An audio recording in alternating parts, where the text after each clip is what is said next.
रोकडी गावचे बापू होऊन गेलेले आहेत. ज्यावेळेला बापू शिंगाऱ्यांचं लग्न झालं त्यावेळेला बापू शिंगारे दारू पेत होते. लक्ष्मीबाई शिंगारे त्यांच्या पत्नी मालकाला विनंती करायच्या, दारू पिऊ नका, दारू बंद करा. पण बापू शिंगारे काय करत नव्हते. शेवटी दिवसभर दारू पिणार, संध्याकाळी येऊन आपल्या पत्नीला मारहाण करणार, त्या मित्रमंडळी घेऊन येणार, जेवण तयार करायला सांगणार. एक एक दिवशी चूल पेटना तरी बापू शिंगारे काय ऐकत नव्हते. रोज मारहाण सहन करावा लागायचा लक्ष्मीबाई शिंगारेची. शेवटी लक्ष्मीबाई शिंगारेंनी विचार केला, आपल्याला नांदायच नको, म्हणून लक्ष्मीबाई शिंगारे आपल्या आईवडिलांकडे गेल्या आणि माहेरीच राहिल्या होत्या. काही दिवसात लक्ष्मीबाई शिंगारेने कळलं की आदमापूर परिसरात एक बाळमामा म्हणून देव आहे आणि त्यांनी सांगितलेलं खरं होतं. म्हणून लक्ष्मीबाई शिंगारे त्या मामांची मेंढी माऊली आदमापूरपासून 20 किलोमीटर अंतरावर हमीदवाडा म्हणून गाव आहे आणि त्या हमीदवाड्याला मामाच्या पालखीचा मुक्काम होता. त्या ठिकाणी त्या लक्ष्मीबाई शिंगारे गेल्या. दुपारची वेळ होती. मामा झाडाखाली बसले होते. मामांच्या शेजारी भक्तगण होते. प्रत्येक जण मामासने आपली अडचण सांगत होता. मामा त्यांची अडचण निवारण करत होते. पण लक्ष्मीबाई शिंगारे सगळ्यांच्या पाठीमागं खाली मान घालून बसले होत्या. लक्ष्मीबाई शिंगारे काही बोलले नाही. पण मामांचं लक्ष त्या लक्ष्मीबाई शिंगारेकडे गेलं आणि मामाने विचारलं, मुली बोल, तुझी काय अडचण आहे? लक्ष्मीबाई शिंगारेने खाली मान घातली, काही बोलल्या नाही. त्यावेळी मामाने सांगितलं, मला सांगणार नाही, मग तू कोणाला सांगणार आहेस? त्यावेळेला लक्ष्मीबाई शिंगारेने सांगितलं, मामा लग्न होणार 5 वर्ष झालेले, संतती नाही पोटाला, मालक रोज दारू पितात, मारहाण करतात, मला त्रास सहन होईल म्हणून मी माझ्या माहेरी आले. मामाने आपल्या स्वतःजवळचा भांडवल घेतला आणि त्या लक्ष्मीबाई शिंगारेच्या हातात दिला आणि सांगितलं, जा तुझा मालक नांदवण्यासाठी न्यायला येईल. 5-6 दिवस गेले. मंडळी बापू शिंगारे आपल्या सासरवाडीला आले पत्नीला नेण्यासाठी. त्यावेळेला लक्ष्मीबाई शिंगारेच्या आईवडिलांनी सांगितलं, आमची मुलगी नांदायला पाठवायची नाही. त्यावेळेला लक्ष्मीबाई शिंगारेने सांगितलं आईवडिलांनी, मी जाणार आहे. आणि लक्ष्मीबाई शिंगारे नांदण्यासाठी आपल्या रोटी घालायला आल्या. आल्यानंतर बापू शिंगारे दारूचं काम त्यांचं चालूच होतं. बरेच दिवस गेलं. लक्ष्मीबाई शिंगारे आपल्या मालकाशी सांगायच्या, आदमापूर भागात एक बाळमामा देव आहे आणि त्यांच्या मेढाची जर सेवा केली तर चांगलं होते, दारू सुटते, प्रपंच मार्गाला लागतो. एक वेळ बापू शिंगारे मामाच्या फळावर गेले. आले बरोबर चांगली गळत मामाने विचारलं, काय बाप्या का आलास? सेवेसाठी आलेला आहे, दारू प्यायची बंद कर. बापू शिंगारे हो म्हटलं, पण दिवसभर मामाच्या मेंढराची सेवा करायचा आणि संध्याकाळी मामाजवळ यायचा, 2 रुपये मामाची दारू पिण्यासाठी मागायचा. मामा त्या बापू शिंगारेची 2 रुपये दारूसाठी द्यायचे. बरेच दिवस असं निघून गेले. मामा कधी आधी एका दिवशी म्हणायचे, अरे बापू, दारू पिऊन कोणाचं बरं झालेलं आहे, दारू सोड. बऱ्याच वेळा विचारल्यानंतर एके दिवशी मामाने बापू शिंगारेला थोडं बोलले, अरे बाप्या, दारू पिऊन कोणाचं वाटोळं झालेलं आहे सर्वांचं, दारू पिऊन कोणाचं बरं होतं, तू दारू सोड. त्याला बापू शिंगारेने सांगितलं, मामा, कोल्हापूरच्या शाहू महाराजांनी रेडा सांभाळायला म्हटले आणि त्या रेड्याला ते शाहू महाराज किती खायला घालतात. पण ज्यावेळेस त्याला मोकळं सोडून गावाच्या बाहेर गेलं तर तो काय करतो तो मामाला माहीत आहे. त्या पद्धतीने मी तुमचा रेडा समजा, पण मी दिवसभर तुमच्या बकऱ्याची कुठलीही सेवा केली तर मला दारूसाठी तुम्ही संध्याकाळी पैसे दिले पाहिजे. अजून थोडे दिवस गेले तर बापू शिंगारेची दारू सुटली. त्यानंतर त्यांना 4 मुलं झाली. आज 4ही मुलं जिवंत आहेत. त्यातले सर्वात लहान भिकू शिंगारे म्हणून नाव आहे. त्या भिकू शिंगारे कारभारीने मामांबरोबर 11 वर्ष लक्ष्मीची सेवा केलेली. आज त्यांचं वय जवळजवळ 90 वर्ष आहे. टाळी वाजवा टाळी. वर्ष मामांसोबत बकरी राखली सत्य अनुभव आलेले जो सुद्धा त्याचा एक अनुभव तुम्हाला सांगतो. दूधगंगा नदीला पूर आलेला होता आणि मामाची मेंढी माऊली त्या नदीच्या पलीकडे न्यायची होती. फोन केला तर ती इथं येते. त्या ठिकाणी नावाडे होता. त्या नावाड्याला मामाने विचारलं, अरे माझी मेंढर पलीकडे न्यायचे किती पैसे घेशील? त्यावेळेला त्या नावाड्यानं मामाशी सांगितलं, एका मेंढी माऊलीला 1 रुपया. त्या मामाने त्याला उद्देशून बोलले, अरे पोटाला लागेल एवढे खायचं असते, पोटाला लागेल एवढेच घे. नावाडे म्हटला, नाही मला 1 रुपया एका मेंढीला दिला पाहिजे. मामा ठीक आहे म्हटले. पहिले ते भरले 4 सेवेकरी त्या नावेत बसवले आणि मामाने सांगितलं, पलीकडच्या तेरावी मेंढर खाली करा आणि रिकामी नाव अलीकडे पाठवा, राहिलेली मेंढर घेऊन मिळतो. भिकू शिंगारे मामांजवळ बसलेले होते. नाव पलीकडच्या तीराला निघाली. निम्या नदीत गेल्यानंतर त्या नावाड्याच्या मनात थोडा वाईट विचार आला, का चौघांची नजर चुकवून जर एक पिल्लू आपण नदीत टाकून दिलं तर आपल्या ते खाली सापडते. म्हणून त्या नावाड्यानं एक पिल्लू त्या चौघांची नजर चुकवून एक पिल्लू नदीत टाकून दिलं. एका पिल्ल्यानं उड्या मारल्यानंतर 4 मेंढरांनी जवळजवळ 4-5 मेंढरांनी उड्या मारल्या. सर्वजण सावध झाले. सर्वांनी बाकीच्या मेंढ्या अडवून धरल्या. मामांच्याकडे लक्षात आलं, नावाड्यानं फोन केलेली आहे, आपण त्याला शिक्षा दिली पाहिजे. पलीकडच्या तीरावर ज्यावेळेला नाव दिली त्यावेळेला खडकाव नाव आढळली आणि त्या नावाड्याचा हात मोडला. आता मामांची नेहमी मेंढर पलीकडे आहे, नेहमी मेंढर अलीकडे आहे. भिकू शिंगारे कारभारी मामांजवळ होते. भिकू शिंगारीने मामाशी सांगितलं, अरे बाबा, आता तू आपली निम्मी मेंढर नदीच्या पलीकडे आहे, निम्मी मेंढर नदीच्या अलीकडे आहे. ही निम्मी मेंढर घेऊन जर आपण गावात गेलो काय मग गावाला तोंड दाखवायचं? नाही तो देवाचं नाव घेतो ना, तर पलीकडची मेंढर अलीकडे आणायची सोय कर किंवा अलीकडची मेंढर तर पलीकडे न्यायची सोय कर. तुडुंब भरून वाहत असलेली पोर आलेल्या नदीला मामाने उजवा पाय नदीत टाकला. माय मला वाट दे म्हटल्याने नमस्कार केला. त्यावेळेला पूर आल्या नदीचं पाणी धराधरा दोन्ही बाजूला वसरलं. मधून रस्ता तयार झाला. मामाने अलीकडची मेंढी माऊली पलीकडे नेली. परत मामाने त्या नदीला आज्ञा केली, माहीत व्हायशिवाय परत नदी आहेशी व्हायला लागलेले. आज स्वतः ते भिकू शिंगारे कारभारी, आज त्यांचं वय 90 वर्ष झालेले, पण पाठीमागच्या 10 वर्षापूर्वी 15 वर्षापूर्वी प्रत्येक महिन्याला प्रत्येक पालखीवर भेट देत होते आणि त्यावेळेला त्यांना स्वतः जे काय अनुभव आलेले ते सर्व भिकू कारभारी या ठिकाणी सांगत होते.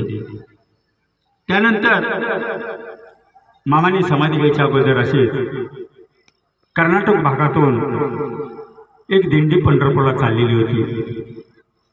मामा रस्त्याच्या कडेला मेंढी माऊली चालत होते. त्या दिंडीत काहीतरी मामांचे भक्तगण होते. त्या भक्तांनी मामाशी विचारलं, अहो मामा येता काय पंढरपूरला वारीला? त्यावेळेला मामाने सांगितलं, अरे मी वारीला जर आलो तर त्या विठ्ठलाला ही मेंढर सगळी एकट्याला सांभाळ देतील का? तो विठ्ठलच उद्या द्वादशीला माझ्या तळावर, या मामांच्या तळावर द्वादशीला असतोय. ते वारकरी पुढे जात असताना एका वारकऱ्याला मामाने बोलावलं आणि मामाने स्वतःच्या खिशातील 1 रुपया त्या वारकऱ्याच्या हातात दिला आणि सांगितलं, जा म्हटले, चंद्रभागेला गेल्यानंतर ज्यावेळेला तो आंघोळ करशील, आंघोळ केल्यानंतर हा रुपया त्या चंद्रभागेला दान कर. त्यानंतर ज्यावेळेला तू पांडुरंगाच्या मंदिरात येशील त्यावेळेला पांडुरंगाच्या पायाला स्पर्श करून दर्शन घे आणि मंदिराच्या बाहेर ज्यावेळेला येशील त्यावेळेला पांडुरंगाच्या कळसाकडे पहा. दिंडी पंढरपूरला आली. चंद्रभागेला गेल्यानंतर आंघोळीला सर्वजण गेले. ज्या भक्ताजवळ मामाने रुपया दिला होता त्या भक्तानं आंघोळ केल्याने तो रुपया ज्यावेळेला चंद्रभागेचे दान करायला लागला त्यावेळेला 2 बांगड्यांचे हात वर आले आणि त्या भक्ताचा रुपया त्या चंद्रभागेनं स्वीकारला. त्यानंतर दिंडी पंढरपूर मंदिरात आली. पांडुरंगाचं ज्यावेळेला त्या भक्तानं पायाला स्पर्श करून दर्शन घेतलं तर त्या भक्ताच्या हाताला असा स्पर्श झाला.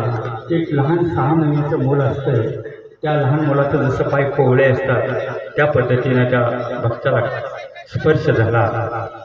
आणि त्यानंतर ज्या वेळेला ती दिंडी बाहेर आली, त्या भक्ताने ज्या वेळेला पांडुरंगाच्या कळसाकडे पाहिलं, त्यावेळेला त्या पांडुरंगाच्या कळसावर डोक्याला पेटा होता, खांद्यावर घोंगडी होती, हातात काठी होती, पायात कोल्हापुरी चप्पल.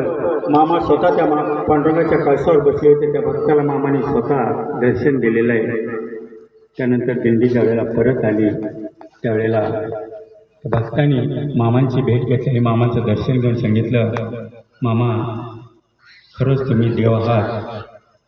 त्यावेळेला मामाने सांगितलेलं आहे की पृथ्वी जन्माच्या अगोदरचा मी आहे. ज्या वेळेला या पृथ्वीला ही उभी झाडं ओली उभ्याने पेटतील, त्या दिवशी मी नाही असं समजा. तोपर्यंत मला तुम्ही कुठूनही हाक मारा, मी तुमच्या पायाच्या टाचाखाली उभा आहे. मंडळी, मामाने समाधी घ्यायच्या अगोदरचा अनुभव आहे, पण मामाने समाधी घेतल्यानंतर आता सध्या सुद्धा अनुभव येत आहे. मागच्या 3 वर्षापूर्वीची गोष्ट आहे. हीच होती 15 नंबरची पालखी. उन्हाळ्याचे दिवस होते. आपल्या जवळच गाव आहे, काय लांब नाही. नांदोरे गावात मुक्कामाला होती. जांभोरचा मुक्काम घेतला आणि पटवर्धन कोरोली कारभारीने फोन केला, नदीच्या पलीकडचा मला भाग थोडा माहीत नाही, नवीन आहे, मुक्काम भेटतील का? मी सांगितलं हो. पटवर्धन कोरीचा मुक्काम घेतला. त्या दिवशी संध्याकाळी तिथे गेल्यानंतर त्यांनी सांगितलं, आपल्याला उन्हाळ्याचे दिवस आहे, या भागात बरेच दिवस निघतील. मी 2 महिने जर म्हटले तर ह्या भागात पालखी फेर निघते, दिवस निघते. ते उन्हाळ्या दिवस असतात, पाणी काही अडचण नाही. आणि कोरोलीचा मुक्काम ज्या वेळेला कोरोली गावातून आवे आणि नांदोरे शहरात पालखीचा मुक्काम झालेला होता भिंगारे मळ्यात. आणि त्या ठिकाणी 3-4 मुक्काम झाले. परत कात्रन त्याच ठिकाणी ठरली. ज्या वेळेला कोरोलीतून पालखी नांदोरे भागा परिसरात येत होती, त्यावेळेला मुक्कामाच्या अलीकडे दुपारची वेळ होती. एक खांड बळीबापू भिंगारे यांच्या बंगल्यासमोर सावलीला थांबलेलं होतं. त्यावेळी बळीबापू भिंगारेंनी आपल्या घरात सांगितलं, 5-6 लोक आहेत, त्यांचा स्वयंपाक करा. त्यावेळेला बळीबापू भिंगारेच्या मालकिनीने सांगितलं, अहो आपला गॅस सकाळी संपलेला आहे. त्यावेळेला बळीबापू भिंगारेंनी गावात फोन केला. त्या गॅस एजन्सीवाल्याने सांगितलं 4 वाजता गाडी येणार आहे. तो फोन चालू असताना त्यांच्या भावाने फोन ऐकला आणि त्यांनी सांगितलं, बेवा भिंगारे म्हणून त्यांच्या भावाचं नाव आहे, 8 जण भाऊ आहेत. त्यांनी सांगितलं, माझ्याकडे टाकी शिल्लक आहे, ती टाकी भरलेली आहे, घेऊन जा, परत नवी आल्यानंतर दुसरी आणून मला ते. ठीक आहे म्हटले. बळीबापू भिंगारेने ती टाकी घरी नेली आणि थोडी कचरा त्या टाकीवर होता म्हणून फडक्याने तो झटकत होता. त्यावेळेला त्या बळीबापू भिंगारेच्या मालकीने पहिला गॅस चालू केला. पहिली टाकी गॅस चालू झाला. 5-6 माणसाचा स्वयंपाक झाला. संध्याकाळी पालखीवर पुणे 8-10 लोकांचा स्वयंपाक करून त्यांच्या मालकी 4 दिवस पालखी त्या मुक्कामामध्ये 4 दिवस तो गॅस चालू होता. ज्या वेळेला त्या भिंगारे माळ्यातून पे हद्दीत पालखी गेली आणि संध्याकाळी बळीबापू भिंगारे परत पालखीवर आले. त्या दिवशी मला सांगितलं होतं, कारभारी आज आमच्या घरचा गॅस संपलेला आहे. स्वतः जवळ आलेला अनुभव 2 वर्षापूर्वीचा, जास्त दिवस आम्ही ह्याच पालखीवर अनुभव आहे. त्यानंतर मंडळी 15 वर्षापूर्वीची गोष्ट आहे. नाशिक जिल्हा निफाड तालुका आणि निफाड तालुक्यात सारोळा म्हणून गाव आहे. आणि त्या सारोळा गावामध्ये भोसले काका म्हणून एक प्रगतशील बागायतदार आहेत, द्राक्ष बागायतदार आहेत. 40 ते 50 एकर त्यांची द्राक्ष बाग आहे. आणि त्या गावात 1 नंबर पालखीचा मुक्काम गेलेला होता. आणि त्यावेळेला त्या भोसले काकाचा द्राक्षेचा बेदाणा त्यांचा अमेरिकेला ते ट्रान्सफर करत होते. आणि त्यावेळेला त्यांचा 16 कंटेनर बेदाणा अमेरिकेला पाठवलेला होता. त्यांचा मुलगा, त्या भोसले काकाला 3 मुलं आहेत, त्यातला एक मुलगा पट्टी आणण्यासाठी गेला. त्या आडत दुकानदारांनी 10 कंटेनर बेदाण्याची 10 लाख रुपयाची पट्टी त्या भोसले काकाच्या मुलाच्या हातात ठेवली. त्यांनी पट्टी पाहिली आणि आडत दुकानदाराला सांगितलं, 10 कंटेनर बेदाण्याची पट्टी मला भेटलेली आहे. अजून 6 कंटेनर बेदाण्याची पट्टी माझी तुमच्याकडे शिल्लक आहे. त्या आड दुकानदाराने सांगितलं, जेवढा तुमचा माल माझ्या अडकीला आलेला आहे त्या सर्व मालाची रक्कम मी तुम्हाला दिलेली आहे. माझ्या अडकीला फक्त 10 कंटेनर बेदाणा आलेला. भोसले काकाचा मुलगा घरी आला, आपल्या वडिलांना सांगितलं, आपला 6 कंटेनर बेदाणा चोरीला गेला. म्हणजे 10 कंटेनर बेदाण्याची पट्टी आपल्याला भेटलेली आहे. परत एक वेळ चौकशीसाठी गेला. त्याला त्या आड दुकानदाराने सांगितलं, आमच्या अडकीला जेवढा तुमचा माल आलेला आहे त्याची सर्व रक्कम आम्ही तुम्हाला दिलेली आहे. परत आला, परत तिसऱ्या वेळेला गेला.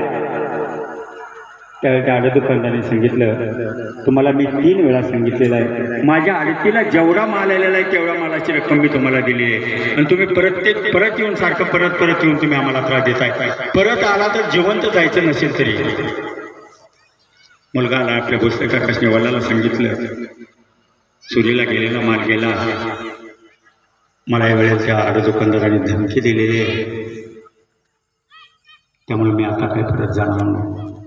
आणि त्याच वेळेला मामांची 1 नंबरची पालखी त्या सारोळ गावामध्ये भोसले काका असे संध्याकाळी एके दिवशी आरतीला गेले आणि त्यांच्या मनात विचार आला, आपल्याही शेतात एक दिवस मामांच्या पालखीचा मुक्काम घेऊ. म्हणून त्यांनी कारभारीसने विचारलं. 17 वर्षापूर्वी 1 नंबर पालखीचे कारभारी चेअरमन मामा म्हणून होते. त्या चेअरमन मामाकडे गेले आणि त्यांनी सांगितलं, कारभारी, मी ह्याच गावचा आहे आणि मला एक दिवस तुमच्या मामाच्या पालखीचा मुक्काम पाहिजे. तेव्हा चेअरमन मामा कारभारीने सांगितलं, तुमची नाव नोंद करा, ज्या दिवशी तुमचा नंबर येईल त्या दिवशी तुमच्या शेतात पालखी येईल. भोसले काकांनी नाव नोंद केली आणि 4थ्या दिवशी भोसले काकाच्या शेतात पालखी मुक्कामाला गेली. संध्याकाळचा मुक्काम झाला, आरती झाली, महाप्रसाद झाला. दुसऱ्या दिवशी सकाळी आरती झाली, महाप्रसाद झाला. आणि त्या दिवशी त्या चेअरमन मामाच्या शेतातून दुसऱ्या ठिकाणी पालखी ज्यावेळेला निघाली त्यावेळेला त्या चेअरमन मामाने पूजेसाठी नारळ आणि भंडारा घेण्यासाठी पुजारीने बोलवलं. म्हणजे ज्यावेळेला इथून पालखी पुढच्या ठिकाणी जाते त्यावेळी इथे शेतमालकाला पूजेसाठी नारळ आणि भंडारा दिला जातो. त्या पद्धतीनं भोसले काकासनी बोलवलं. हे बाबा, इथं कोण काय बघते का रे? म्हणले, माझी अडचण आहे. तेव्हा पुजारीने सांगितलं, मालक म्हणले, मी नवीन आलेलो आहे, मला काही माहीत नाही, तुम्हाला जे काही विचार असेल ते कारभारीसने जाऊन विचारा. भोसले काका चेअरमन मामाकडे कारभारीकडे गेले आणि कारभारीसने सांगितलं, कारभारी, माझी एक अडचण आहे, माझा 6 कंटेनर बेदाणा चोरीला गेलेला आहे, यासाठी तुमच्या बाळमामाच्या तळा काय भेटतं, काय सांगता का कोण? त्यावेळेला चेअरमन मामाने सांगितलं, या ठिकाणी कोण देवदेवरशी, लिंबू दोरा, बकरं कोकरू इथं काही चालत नाही, इथं फक्त या मामांचा भांडरा आहे. आणि आता जे तो तुम्हाला आम्ही भांडरा दिला आमच्या पुजाऱ्यांनी, त्या भांडऱ्यातले चिमट भरपूर घेऊन तुम्ही जाऊन बघा, तुमच्या नवसाला बाळमामा पावतो का नाही. त्यावेळेला चेअरमन मामांनी भांडरा घेतला आणि घरी गेले. आपल्या 3ही मुलाला जवळ बोलावून घेतलं आणि विचारलं, हा बाळमामाचा भांडरा मी आणलेला आहे, हा भांडरा घेऊन कोण अमेरिकेला जाणार आहे? आणि तुम्ही 3घंही कोण नाही म्हटलं तर मी जाणार आहे. 3 वेळा जो मुलगा गेला तोच मुलगा म्हणला मी जाणार आहे. तो भांडरा घेतला आणि तो मुलगा अडकीला गेला. ज्यावेळेला त्या आड दुकानासमोर गेल्याबरोबर आड दुकानदार आपल्या रूममध्ये बसले होते, पण खिडकीतून त्या व्यक्तीला पाहिलं तर आपल्या खुर्चीतून उठून बाहेर येऊन वाकून नमस्कार घातला आणि आदरानं बोलवून आपल्या रूममध्ये घेऊन गेले. आणि त्या आड दुकानदाराने सांगितलं, मला तुमची पट्टी सापडलेली आहे. मंडळी, पहिल्या 10 कंटेनर बेदाण्याला 10 लाख रुपयाची पट्टी आलेली होती, पण राहिलेल्या 6 कंटेनर बेदाण्याला 16 लाख रुपये आलेले. त्या 16 लाख रुपयाची पट्टी त्या भोसले काकाच्या मुलाच्या हातात आड दुकानदाराने दिली.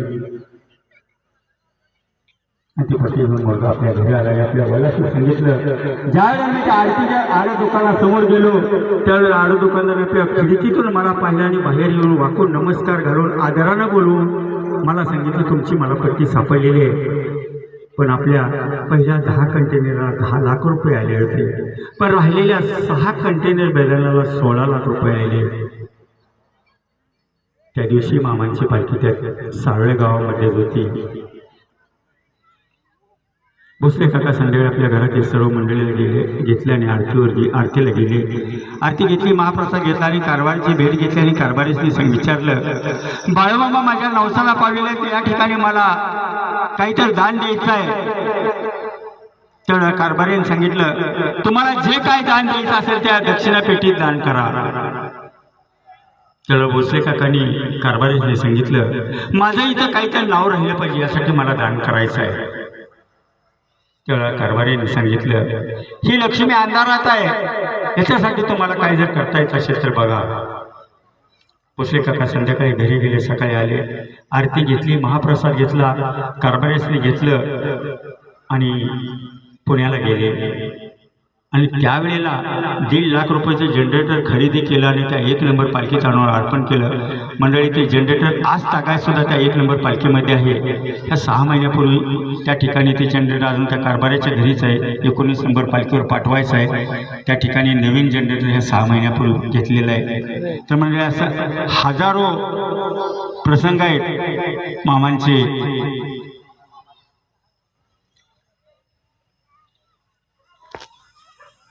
मामांची बकरी आजमापूर परिसरात आणि कर्नाटक भागातच परिभ्रमण करत होती.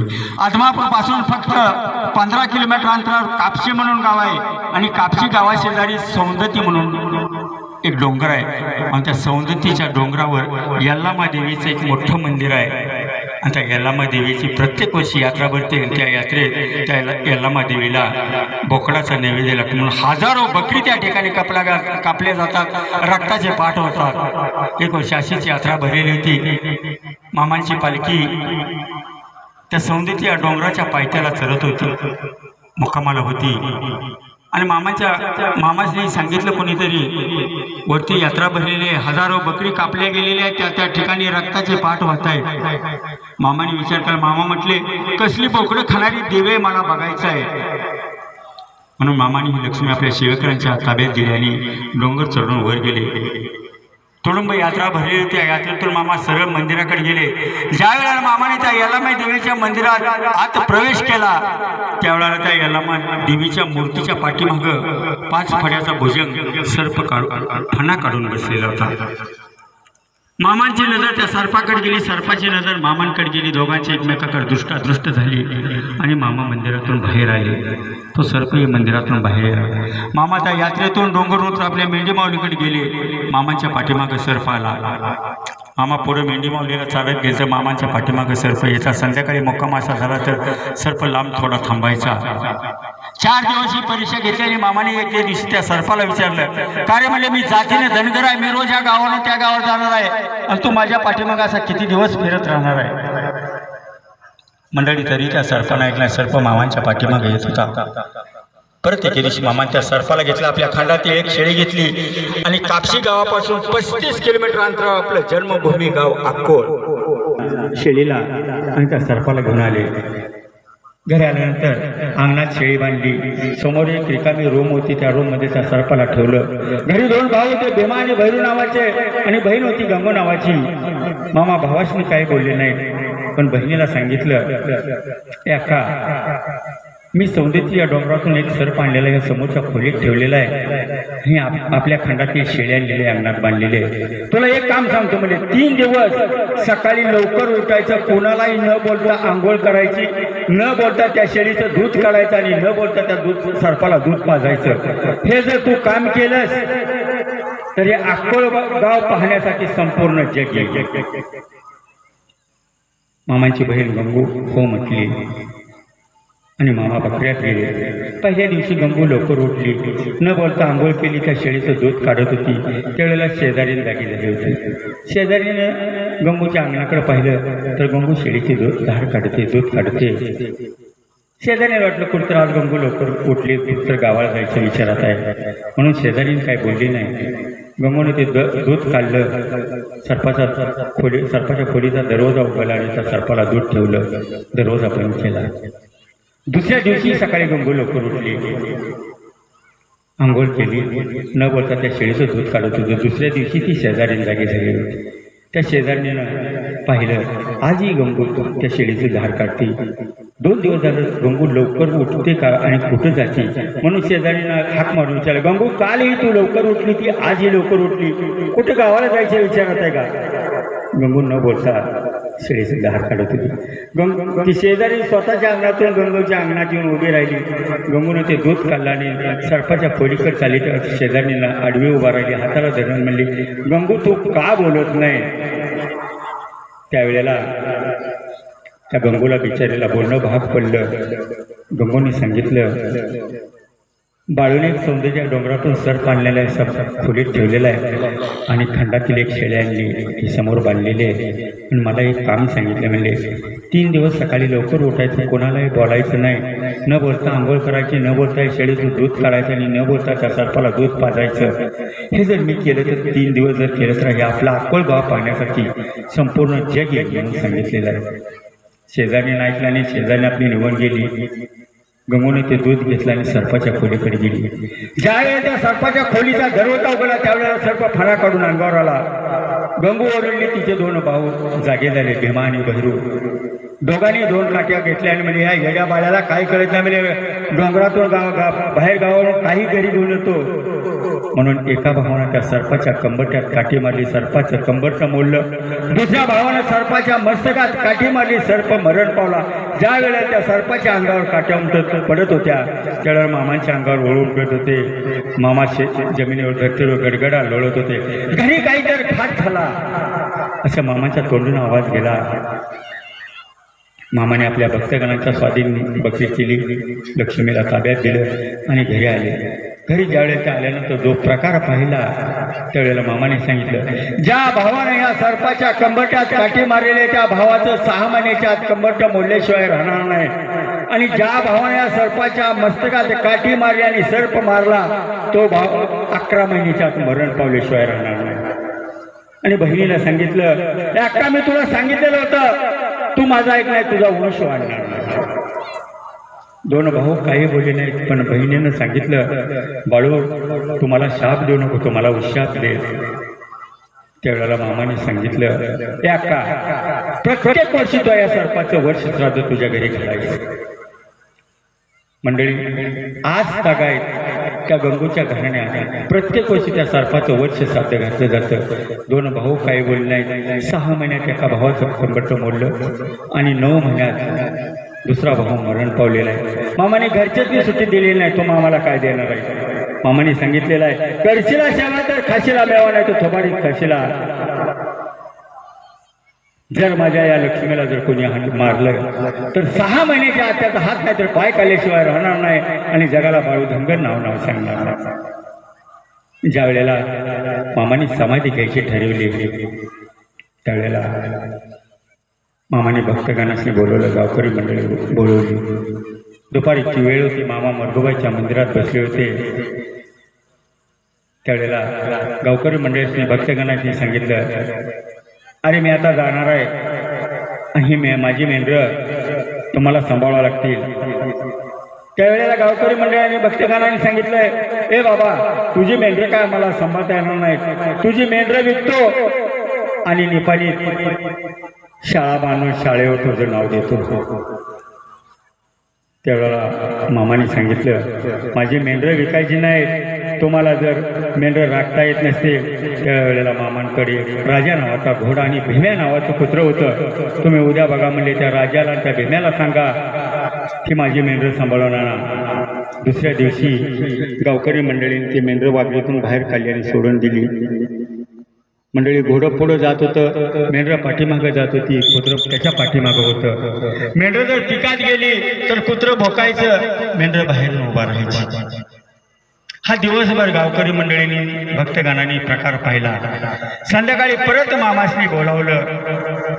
मामाने बोलावलं भक्तगणासनी, गावकरीसनी, अरे तुम्ही आज पाहिले त्या मुक्या प्राण्यानं त्या भीम्याला आणि त्या राजानं माझी ही मेंढी सांभाळलेली आहे, आता तर तुम्ही सांभाळता का नाही?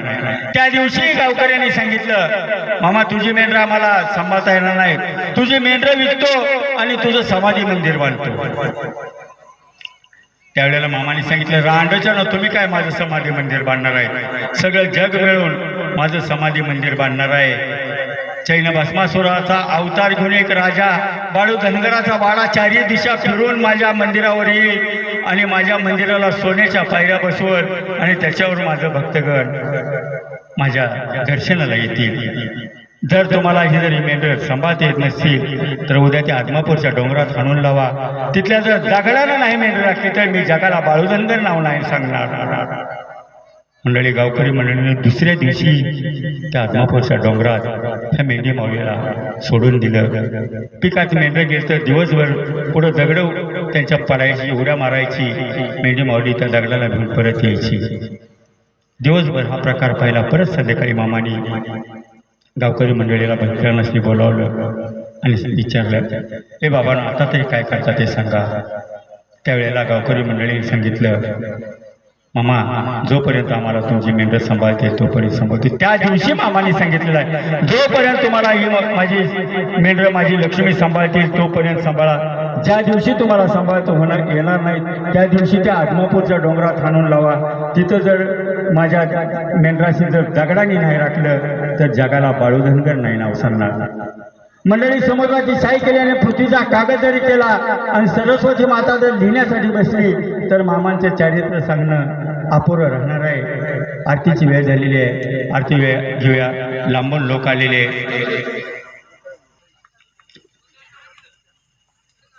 समाधी घ्यायच्या अगोदर मामांची पालखी आदमापूर परिसरात मुक्कामाला होती. मामांचा दादू नावाचा पुतण्या मामांच्या बरोबर सेवेला होता आणि त्यावेळेला त्या दादू पुतण्याचं लग्न ठरलं होतं. मिरज गावाजवळ चिपरी म्हणून गाव आहे आणि त्या चिपरी गावात दादूचं लग्न होतं. दादू आपल्या गावाकडून मामाशी सांगण्यासाठी आला, मामा, माझं ह्या तारखेला लग्न आहे, या दिवशी लग्न आहे आणि त्या दिवशी तुम्हाला माझ्या लग्नासाठी यावं लागेल. त्यावेळेला मामाने सांगितलं, रे दादू, मला काय अडचणी आहेत, त्यामुळे मला तुझ्या लग्नाला यावं येता येणार नाही. त्यावेळेला दादू पुतण्याने सांगितलं, मामा, जर तुम्ही माझ्या लग्नाला नसाल तर माझं लग्न कॅन्सल झालं तर चालेल. ज्या वेळेला तुम्हाला सवड असेल त्या दिवशी लग्नात तारीख आपण जाऊ. परत मामाने सांगितलं, म्हणले, तुझ्या तारखेप्रमाणे तुझ्या दिवसाप्रमाणे लग्न चालू कर, मी तुझ्या लग्नाला हजर होईल. आणि 2 दिवसांना मंडळी देवस्थानचे अध्यक्ष साहेब बापूसाहेब मगदूम त्यांचे मुलाचं लग्न होतं आणि बापूसाहेब मगदूम मामाशने सांगल्या, कारण बापूसाहेब मगदूम हे मामांचे असेच भिकू शिंगारेसारखे निश्चिम भक्त होते. त्यांनी आले आणि सांगितलं, मामा, माझ्या मुलाचं लग्न आहे, माझ्या मुलाच्या लग्नाला यावं लागेल. मामाने विचारलं, कधी आहे? ज्या दिवशी मामांच्या दादू पुतण्याचं लग्न होतं त्याच दिवशी देवस्थान अध्यक्ष साहेबांच्या मुलाचं लग्न. एकाच तारखेला, एकाच दिवशी, एकाच वेळेला दोन्ही लग्न. त्यावेळेला मामाने मगदूम साहेबांनी सांगितलं, अरे मगदुमा, माझ्या पुतण्याचं त्या दिवशी लग्न आहे, तुझ्या मुलाच्या मला लग्नाला येता येणार नाही. त्यावेळेला बापू शिंगारेंनी सांगितलं, बापू मगदूम साहेबांनी सांगितलं, मामा, तुम्हाला जर वेळ नसेल तर माझ्या मुलाचं लग्न कॅन्सल. ज्या वेळेला तुम्हाला वेळ असेल त्यावेळेला सांगा, त्यावेळेचा लग्नाचा दिवस ठरवू. मामाने सांगितलं, तुझी जी तारीख आहे त्याच लग्नात, त्याच दिवशी लग्न सुरुवात कर, मी तुझ्या लग्नाला हजर आहे. मंडळी, मामांच्या पुतण्याचं लग्न आणि अध्यक्ष साहेबाच्या मुलाचं लग्न एका दिवशी, एका वेळेला. दोन्ही गावाचं अंतर 125 किलोमीटर आहे.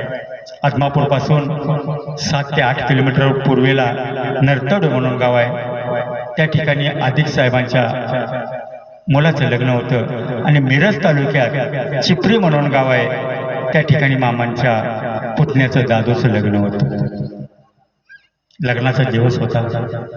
दोन्ही टायमाच्या लग्नाच्या टायमिंगला मामा दोन्ही लग्नात हजर होते. ज्यावेळेला लग्न झाले आणि काही दिवसानं त्या लग्नातील लोक, ह्या लग्नातील लोक एकत्र झाल्यानंतर ह्या लग्नातील लोक, पुतण्या या लग्नातील लोक म्हणतात, मामांच्या पुतण्याच्या लग्न आले होते. अध्यक्ष साहेबांची लोक म्हणतात बापूंच्या लग्नाला मामा आले होते. शेवटी दोन्ही लोकांचा विचार एकत्रित झाल्यानंतर लोकांनी कळलं मामा कोण आहे. त्यानंतर मंडळी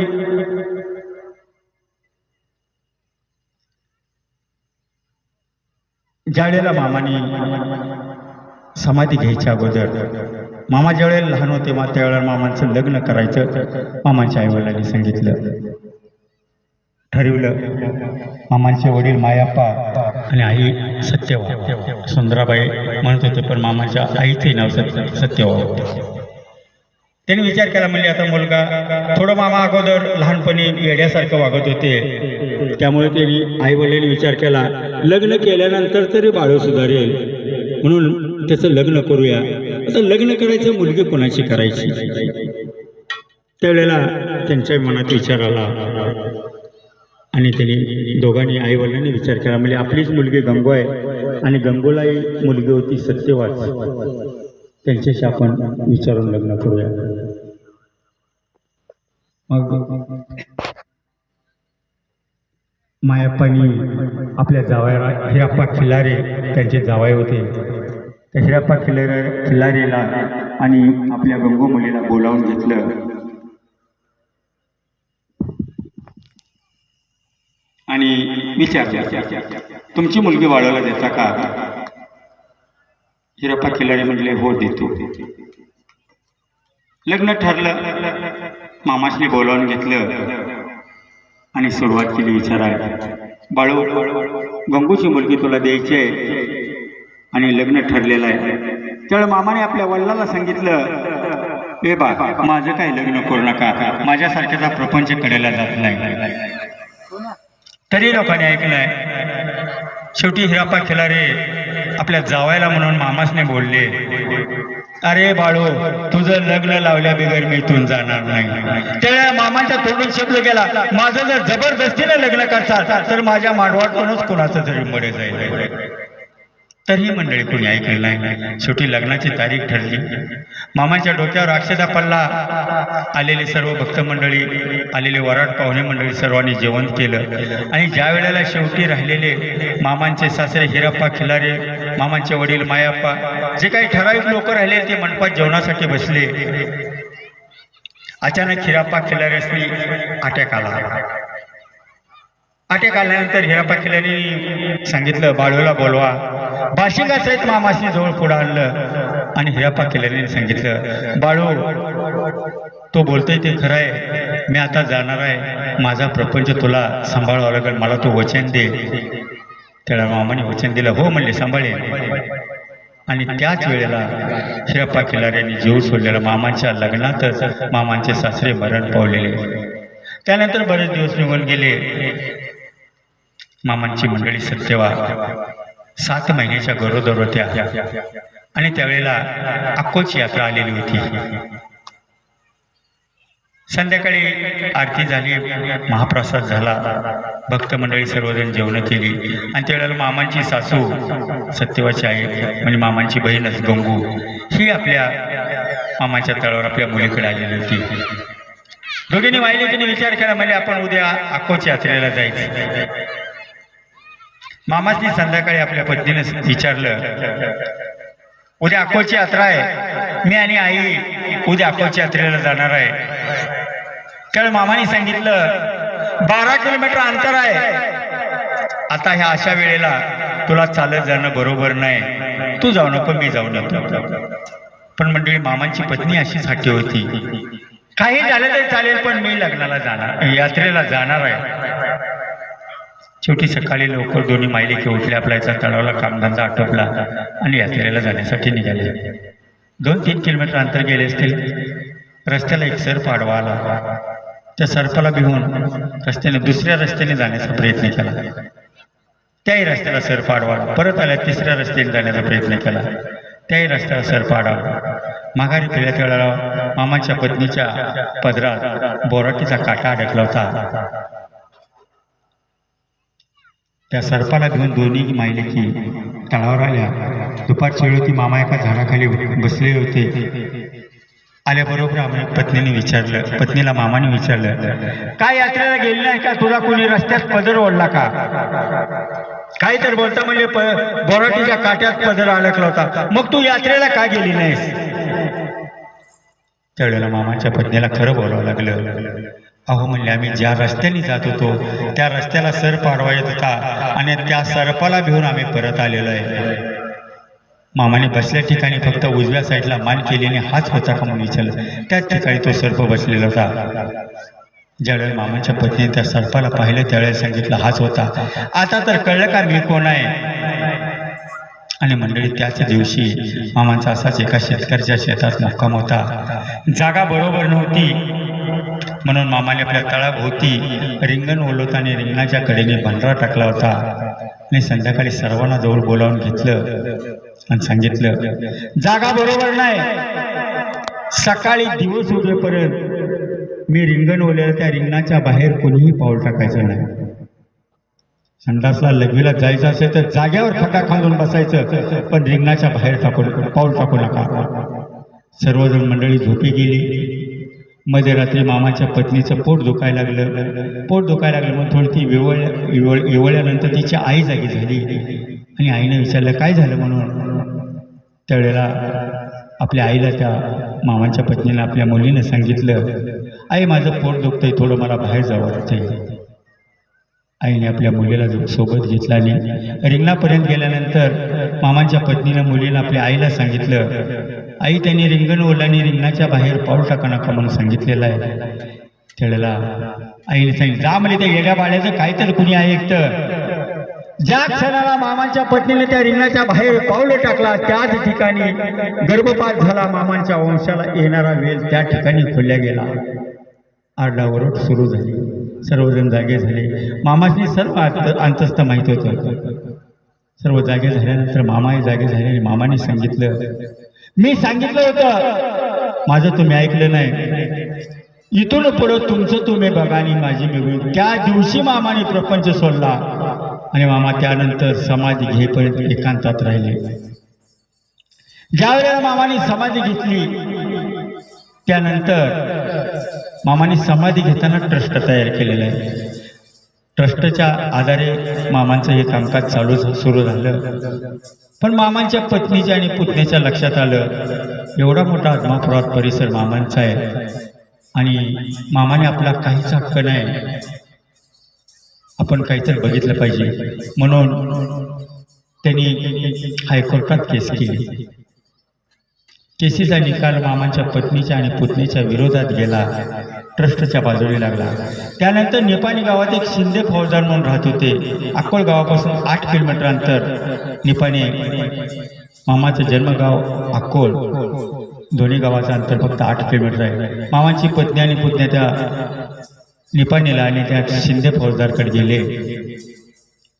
आणि शिंदे फौजदारला सांगितलं, अहो म्हणजे माझ्या मालकाचं, माझ्या चुलत्याची एवढी मोठी इस्टेट आदमापुरात आहे आणि ते ट्रस्ट मंडळी आम्हाला काही देत नाही, तेच खातात. एक आम्ही तुम्हाला 10,000 रुपये देतो, पण आमचं तुम्ही बघा.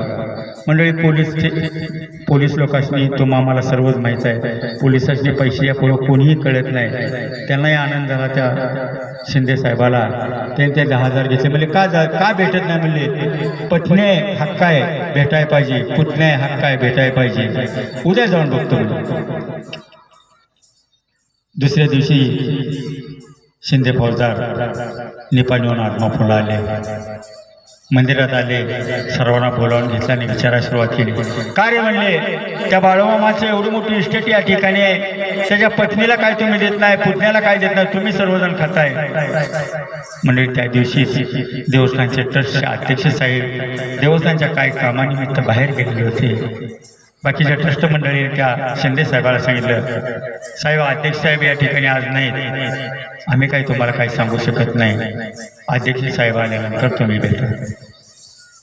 तर त्या शिंदे साहेबांनी सांगितलं, तुमचे अध्यक्ष साहेब कधी येणार, तर आज संध्याकाळी येतील. मग उद्याच्याला साहेबांनी सांगा उद्या मी येणार आहे, कोणीही कुठं जाऊ नका, सर्वजण थांबा. ठीक आहे म्हटलं. आणि दुसऱ्या दिवशी सकाळी शिंदेसाहेब आपला घरचं कामधंदा आटोपला आणि घराच्या बाहेर आली. ड्रायव्हर गाडी साफ करत होता. शिंदेसाहेब कडेला उभे राहिले होते. तेवढं एक शेजारचं म्हातारा माणूस आलं आणि त्या शिंदेसाहेबाला विचारलं, साहेब माझ्या कानावर एक गोष्ट आली, तुम्हाला विचारू का? साहेब म्हणजे विचारा, काय गोष्ट आली आजोबा तुमच्या कानावर? अहो म्हणजे तुम्ही माझ्या कानावर गोष्ट आली, तुम्ही त्या बाळमामाच्या भानगडीत पडलाय वाटतं. शिंदेसाहेबांनी सांगितलं, होय आजोबा म्हणले त्या बाळमामाच्या पत्नीचं त्या पुतण्याची एवढी मोठी इस्टेट त्या आत्मापुरात आहे, त्यातलं काहीच त्यांना देत नाही, ते ट्रस्ट मंडळीच खात आहे. त्या म्हाताऱ्या माणसाने सांगितलं, साहेब तुम्ही कोणाच्याही नादी लागा पण त्या बाळमामाच्या नादीला लागू नका, तो खैराचा इंगळ आहे, इकाचा तेल आहे, तुम्हाला मी हात जोडून सांगतो. त्या शिंदेसाहेबांनी सांगितले, म्हाताऱ्या तुला काय करते तुझा? ते म्हातारा माणूस आपलं खाली मानून घालून गेलं. साहेब गाडीत बसलं. 4 ते 5 किलोमीटर अंतरावर गाडी आली. पाठीमागनं फोन आला, साहेब तुमचा थोरला मुलगा मोठा मुलगा खलास झालेला आहे. साहेबांनी आणि घरी येऊन पाहता तर खरंच मोठा मुलगा अटॅक येऊन संपलेला होता. त्यानंतर 20-22 दिवस गेले. परत मामाची पत्नी आणि पुतण्या आले. त्या दोघांना 2 खुर्च्या टाकल्या, घरात चहा ठेवायला सांगितला, चहा दिला आणि त्या साहेबांनी खाली मान घालून अगोदर त्यांनी विचारलं, म्हणले साहेब तुमचं असं घडलं होतं म्हणून आम्हाला कळलं, आता ते तेवढं आदमापुरात जावं आणि बघा. साहेबांनी खाली मान घातली, घरात गेले. ते दिलेले 10,000 रुपये स्वतःच्या खिशाचे 500 रुपये मामांच्या पत्नीच्या हातात दिले आणि सांगितलं, माझं घर जाळलं, इथून पुढं तर पुन्हा जाऊ नको. बाळमामाच्या मेंढी माऊलीच्या नावानं, बाळमामाच्या कृष्णा घोड्याच्या नावानं